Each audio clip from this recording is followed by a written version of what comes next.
大家午安，下午好。2024 3月24，下午5点15。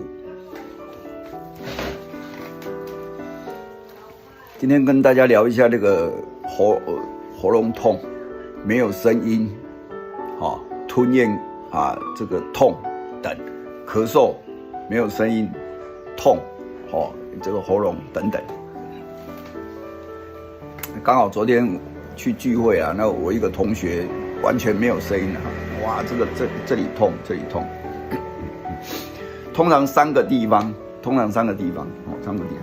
第一个食指，先找一只这个，因为这个录影这个版面是反过来的这个是左手，你们看到可能是这个是左手。第一个指关节的这一个，你要顶着揉，顶着用这个指关节去揉，因为那个点很小，找到最痛的点，通常是在这个角，这个通常去找最痛的点，找到以后好好去顶着，用指关节去顶揉，这揉，揉就使劲的揉。通常假如是一边痛，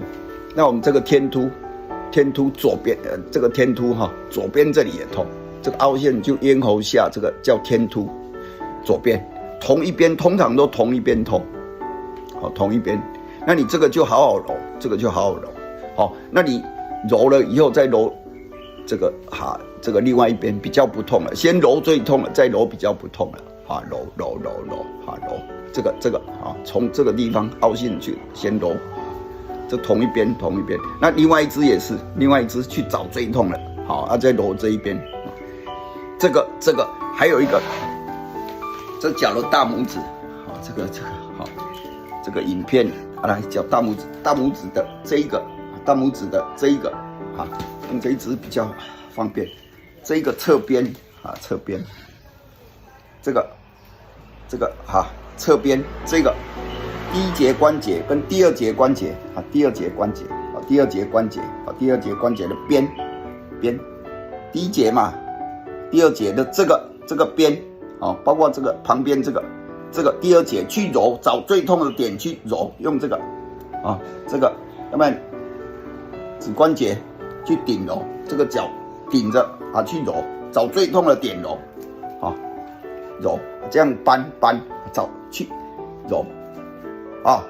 脚趾的大拇指的第一节、第二节关节的这个最大的关节，这个找最痛的点揉，千万记得。两只都做，看哪一边比较痛，通常都同一边会比较痛左边或右边同一边，那你好好揉，这个好好揉，那你喉咙的痛、咳嗽的痛、吞口水的痛、没有声音等，全部都会有效，而且是快速。好，就跟大家分享到这里 ，OK。